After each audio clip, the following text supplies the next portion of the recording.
You two are still thinking before you move, rather than just moving. This overthinking is limiting your fighting speed. Messages can only travel through your nervous system so fast. When you rely on thoughts for physical action, you lose precious fighting time. But, Mr. Whis, it looks like you stepped in some poop.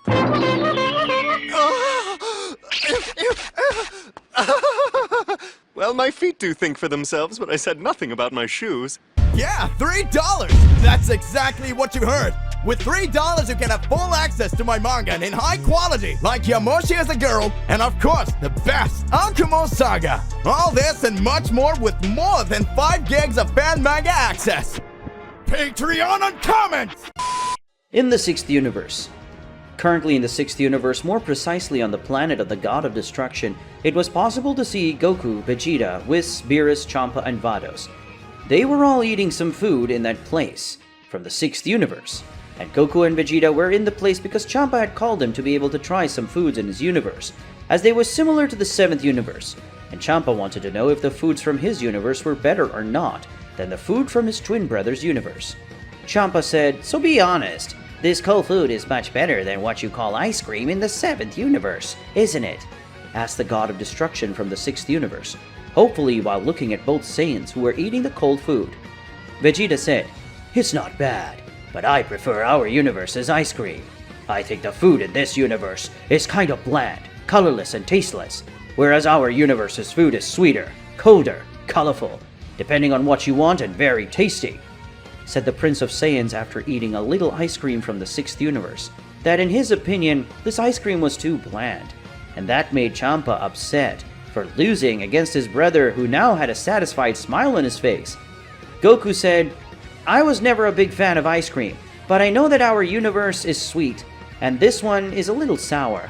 I didn't like the ice cream in this universe very much." The Saiyan spoke while looking at Champa, but even though he didn't like that cold food, the Saiyan ended up eating everything that had been offered to him. Whis said, "It seems that even though you didn't like this ice cream very much, you ended up eating all the ice cream they gave you," said the Angel of the 7th universe in a fun tone, making everyone laugh a little, and Goku ended up getting embarrassed and took one of his hands to the back of his neck. Vegeta said, "You can't complain about Goku, Whis, because you also said you didn't like that ice cream very much and ended up taking about 3 full bowls. It seems that the stomach of an angel is bigger than that of a Saiyan, and as a Saiyan I can say that our belly is quite big," said the Prince of Saiyans while looking at the Angel of his universe, who was also the master of both Saiyans. After that, everyone started talking and eating various foods that Champa offered. But during the time that everyone was eating, Goku ended up being intrigued by Whis and Vados, and the fact that they were both angels. And as Whis had said in the past, angels couldn't have children, but even if they were related to another angel or a god of destruction. Goku said, "Whis, can I ask you a very personal question?" asked the Saiyan, attracting everyone's attention, mainly Whis, who was his focus at that moment. Whis said, "Mr. Goku wants to ask me a question that apparently has nothing to do with fights or any kind of training. Is that right?" "Well, ask whatever you want, and depending on the question, I'll answer you in the best way possible," said the angel while looking at the Saiyan, and as that aroused the curiosity of those who were there, they paid close attention to what Son Goku was going to ask Whis. Goku said, "Whis, you were once a mere mortal in the past, before becoming an angel. Or were you born an angel, and having all that power you have? Because in the past I remember Chi-Chi asking you if you yourself, being an angel, and having to work for the God of Destruction of the 7th universe, if you would ever want to have a child. But you replied that you would, even though you couldn't, because angels can't have children. Not because they are forbidden, but because you really can't have children. So how did you, Vados, and all the other angels become angels?" asked the Saiyan to Whis, and such a question caught everyone off guard, including Whis and Vados himself, because he knew Whis better than anyone else, and knew about his past. Beerus said, "That's interesting. I never got around to wondering if you were once a mere mortal, Whis. I know that all the gods of destruction were mortal before being chosen by the angel, or by the ancient gods of destruction to inherit their positions. But I never thought about the possibility that you angels were also mortal, before being angels and children of the High Priest," said the God of Destruction of the 7th universe, who was now very interested in the history of Whis. If Son Goku's theory is right, because Whis could have been created by the High Priest himself using some method that only he knew. Whis spoke. I really was immortal millennia ago, even before the first god of destruction of the 7th universe was chosen by me. But that was so long ago that I had even forgotten that I was once immortal, said the angel of the 7th universe, with one of his hands on his chin in a thoughtful way, since it had been thousands of years since he had been immortal, and Whis didn't remember much about that time, when he barely knew about the gods of destruction, and much less about the other universes. Champa said, "Hey, woman, were you also immortal before you were an angel?" asked the destruction god of the 6th universe to his angel, who was beside himself eating some of the ice cream that Whis had brought from his universe to her and Champa. Vados spoke. "Yes, all angels were once mortal, before we became children of the Daishinkan. When we angels were mortal, we had other names and lived other lives. For example, my name was Keon, and I was a woman married to a beautiful man whose name I no longer remember, and I even had a son with him. We were a happy family, but because of a race of conquerors, my family was killed. But I managed to survive thanks to the Daishinkan, who saw the potential of an angel in me. So I was chosen by him to become the angel of the 6th universe. But I wasn't the only one chosen," said the angel in a slightly happy tone when remembering her life as a mortal. Vados had a peaceful life until the day there was an invasion on her planet that ended up causing her husband and her son to be killed. Champa said, "Why did you never tell me that you were once immortal?" asked the god of destruction in a higher tone, as he always did when he was angry. Champa was irritated for not knowing that Vados had already been immortal before. Vados said, "You never asked me, so I thought it's unnecessary to reveal something like that to you. After all, the angels don't talk about this subject so liberally, as many of us didn't have a very good life when we were mortals like Kusu. She is an example, since she didn't have an easy life at all, but that's past. And even if they ask me anything about another angel's past, I won't speak, and not even the other angels will say anything about my past, including the Whis, because we all made a verbal agreement with each other thousands of years ago," said the angel while looking at Champa and then at Beerus, who looked at Whis, who just nodded in agreement with his sister's words. And with that, Beerus knew he would never know anything about the lives of other angels if they weren't the ones who revealed to the god of destruction. Goku said, "But if all the angels and brothers and Whis and Vados are practically twins, how would that be possible? After all, did you live in different universes or not?" asked the Saiyan, really confused about that subject, and how it would be possible for Whis and Vados to be twins. Whis said, "In the beginning, there were not 12 universes, but only one universe, and it was in this universe that all the angels and the first gods of destruction lived. Vados and I are twins, because we were twins from the beginning, when we were mortals, but when we separated from each other, and I ended up going to another planet, since the technology of that universe was very advanced, and luckily we both ended up becoming angels, and we only met when the Daishinkan officially made us angels." Whis spoke while looking at the Saiyan, who finally understood why he and Vados were twins. Beerus said, "Well, this is something interesting, but I think the main subject is not the story of Vados or the other angels, but the story of how you became an angel, Whis. After all, that was the main point for us, to get into this talk. But if you don't want to talk about it, we'll understand, because as Vados herself said, some angels didn't have a good life before they were angels," said the god of destruction of the 7th universe while looking at his angel. And even though Beerus wanted to know the story of the angel, Whis, the god of destruction, didn't want to pressure the angel Whis to tell him how he became an angel. Whis said, "I don't see any problem in telling my story, and even though it wasn't one of the best, it wasn't the worst of all either," said the angel while looking at everyone who at that moment paid close attention to the angel's words, except Vados, who already knew the history of his twin brother. In the 6th universe. Currently in the 6th universe, it was possible to see Goku, Vegeta, Champa, Vados, Beerus, and Whis all together around a table sitting.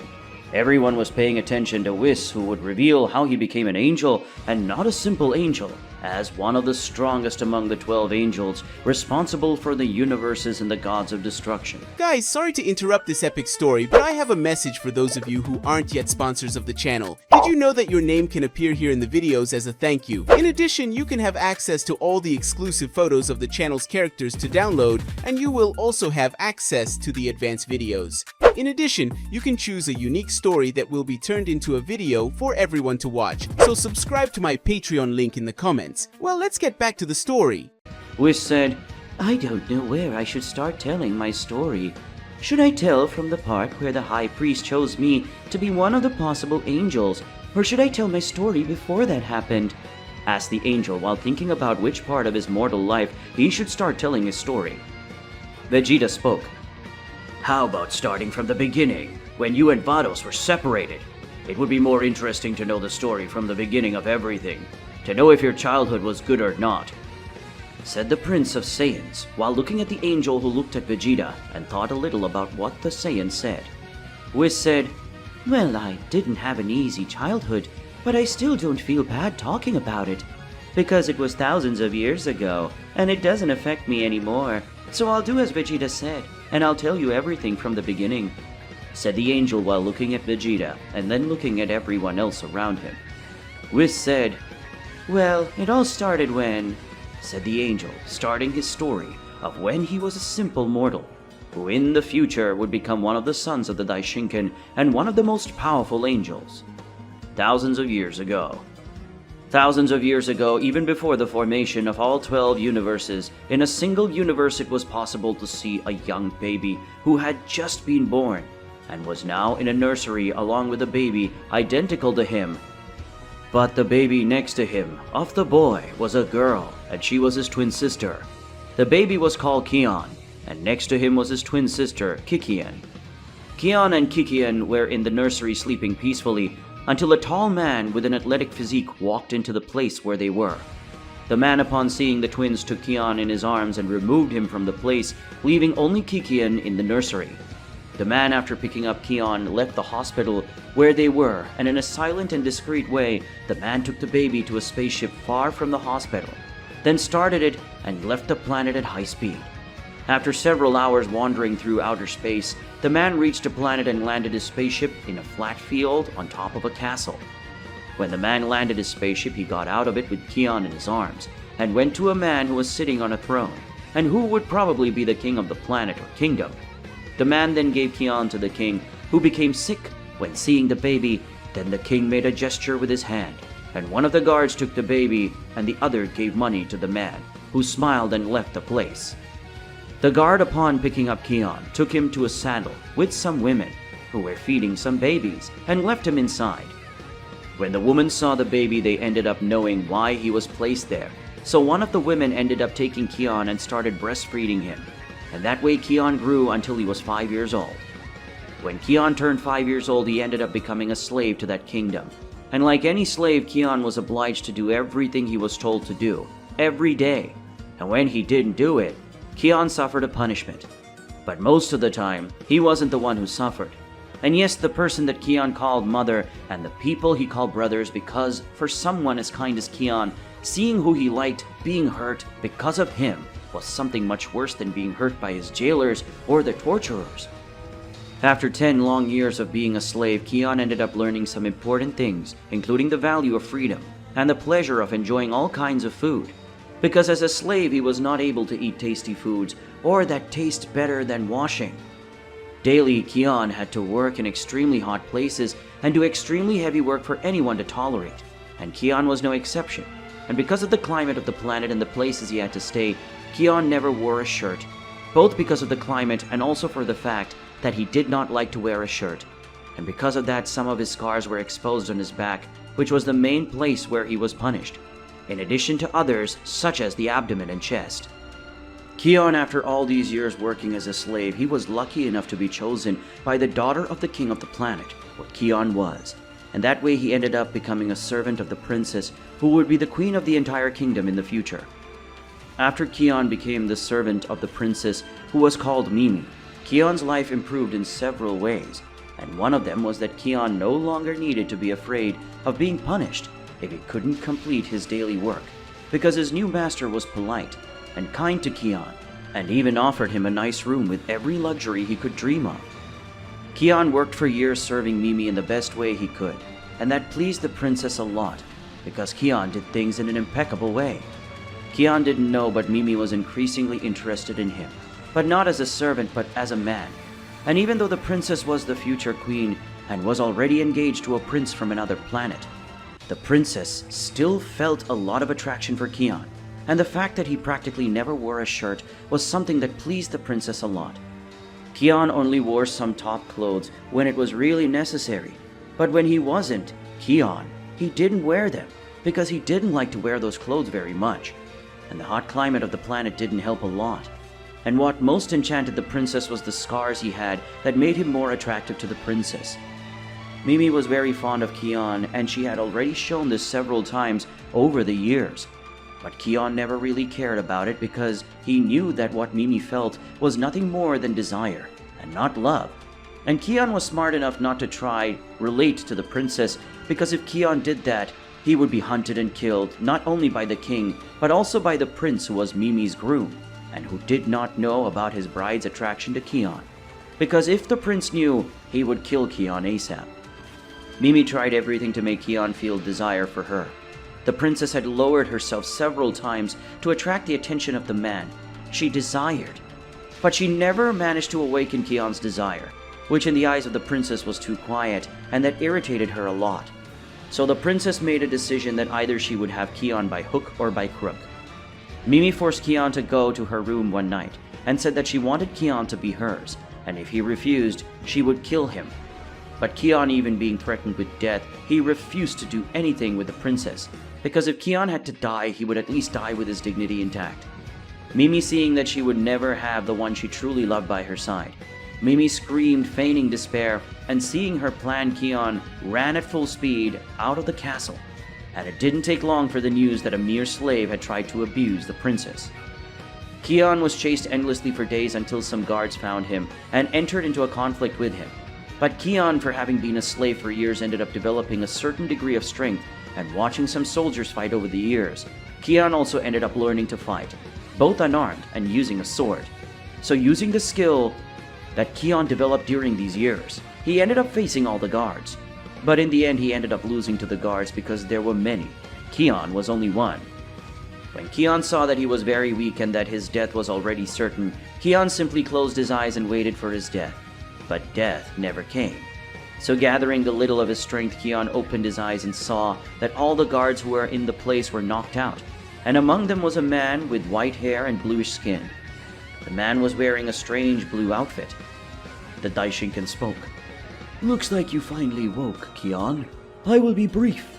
My name is Daishinkan and I am the High Priest, and I am gathering candidates to become angels, and also my children. And you are one of the candidates I have chosen. So I will give you two options. The first is for you to come with me and leave this place permanently, or I heal you and leave you here, where you will be hunted for the rest of your life. What's your choice?" asked the being with white hair, revealing his name and why he was in that place.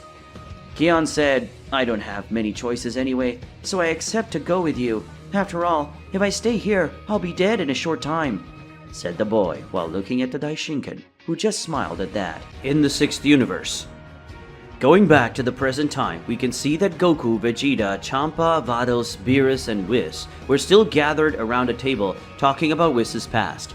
Everyone was surprised by the life that the angel had led before meeting the Daishinkan, the High Priest.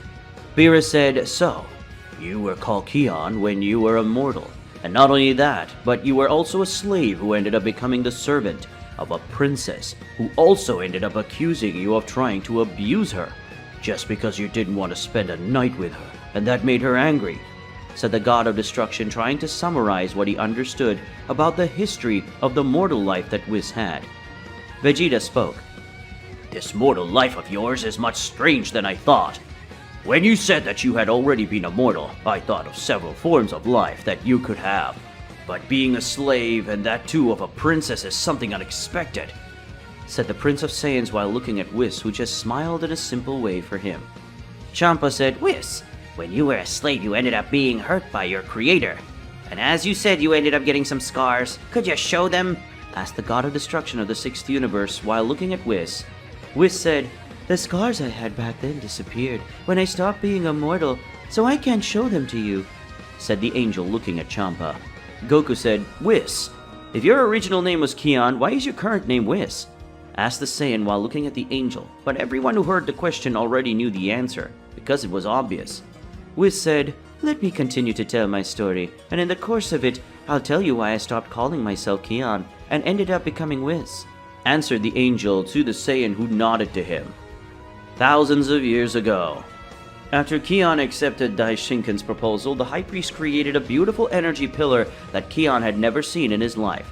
And then both entered the pillar, and suddenly Keon and Daishinkan appeared in a place that Keon had never seen or imagined that existed. Keon and Daishinkan were in a completely strange and different dimension. Daishinkan explained to Keon that the place was where the Supreme Being lived, and that his name was Zeno, and that this Supreme Being could destroy anything that existed. But Zeno was still young and did not know how to control his own powers yet, and because of that, Daishinkan had to keep an eye on Zeno. Only that Daishinkan needed other beings to take care of his new universe that would be born in a few years. And for that, Daishinkan needed beings whose powers could control and maintain order in the universes, and these beings would guide other beings to maintain order and evolve the mortal level of their universes. Daishinkan named these beings as angels, and these angels would be the sons of the High Priest.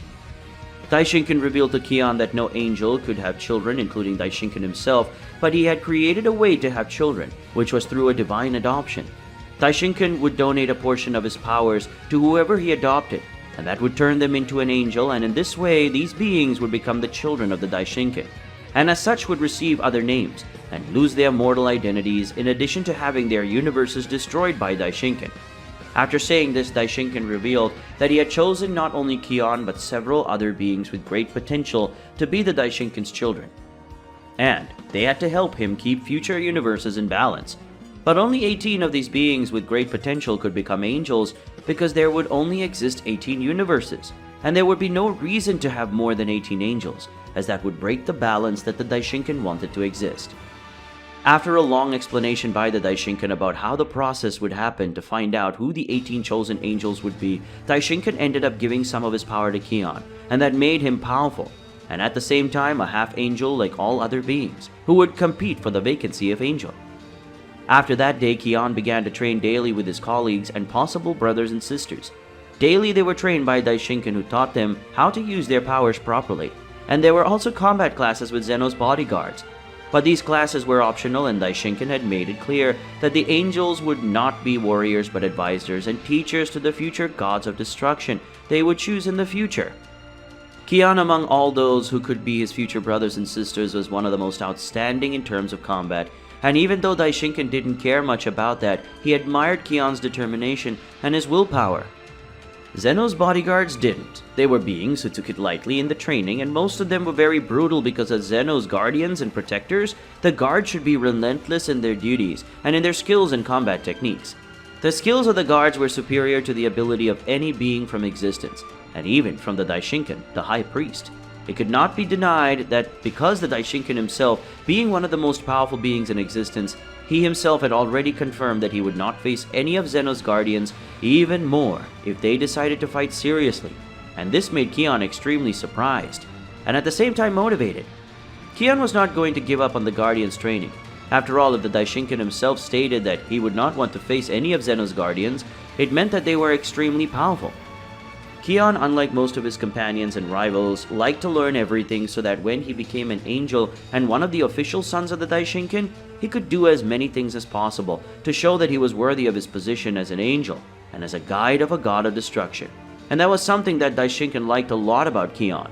And seeing that his rivals started to do the same thing, but most ended up giving up, either because they didn't like something or because they didn't want to do it. Many years passed, and Daishinkan had finally chosen those who would be his official children and who would help maintain peace in all 18 universes. That at the time had already been formed. The living beings of the 18 universes were already evolving, and those that were more advanced had already discovered the power of Ki. And in some cases, living beings ended up dominating and creating techniques based on the use of this energy that all living beings possessed. Keon had been one of those chosen angels, and with that he received the power of Daishinkan again and ended up becoming an angel in full. And along with that, his mortal name disappeared, and now he was reborn as an angel and received the name of Whis. He ended up becoming the angel responsible for the 7th universe. And according to the father of angels, Whis was one of the most powerful angels, that if he wasn't the strongest among the angels, but it wasn't sure since the angels never got to face each other, at least not to each other. At the moment, Whis said, "And this is my story of how I stopped being a mortal. I abandoned my name of Keon and became an angel named Whis. And I am in charge of the 7th universe, and I am still one of the most beautiful angels that are strong. But I am pretty sure I'm the strongest currently," said the angel in a slightly proud tone as he looked at everyone and Vados, who upon hearing that sighed at the proud tone that Whis had when he said that he should be one of the strongest among the angels. Vados said, "One detail you don't know is that when we became angels, we received our angel clothes and our staves. So much so that if our angel clothes disappeared, I would still be dressed in a very simple outfit, and Whis would only be wearing pants, because at the time we were trained by the High Priest, Keon or Whis refused to wear a shirt, and he only wears the one he is wearing out of obligation," said the angel, while looking at her twin brother, who ended up looking to the side and started whistling, pretending that Vados wasn't talking about him. Goku said, "Whis, you said you no longer have the scars you gained when you were Keon, but you still have the scars you gained when you were trained by the Daishinkan with Zeno-sama's bodyguards?" asked the curious Saiyan. Such a question ended up attracting the curiosity of others, and even Vados, because she had never seen her brother shirtless and didn't remember his scars. Whis said, "Yes, I still have those scars. The training I had with Zeno-sama's guardians were pretty brutal, and most of them ended up etched into my skin. Well, I think it's okay for me to show it to you," said the angel before getting up and starting to take off his shirt, and in doing so, Whis revealed his body full of scars. Whis turned and showed his back, which was where there were the most scars. On Whis's back there were several marks of cuts, burns both from heat and cold, explosions, and along with that several very old purple marks that just still remained the same way. Turning his body again, he showed his abdomen and well-defined chest that also had several scars, and the main one was the center on his chest, that there was a huge mark of X crossing his body, and there was a mark that looked like they had crossed his left pectoral with something. Whis said, "It's been many years since the last time I took off my shirt and saw my scars," said the angel, looking at himself and seeing his scars. With that, we'll end today's video. Don't forget to leave many likes in the video and comment, and don't forget to subscribe to the channel. See you another day, guys.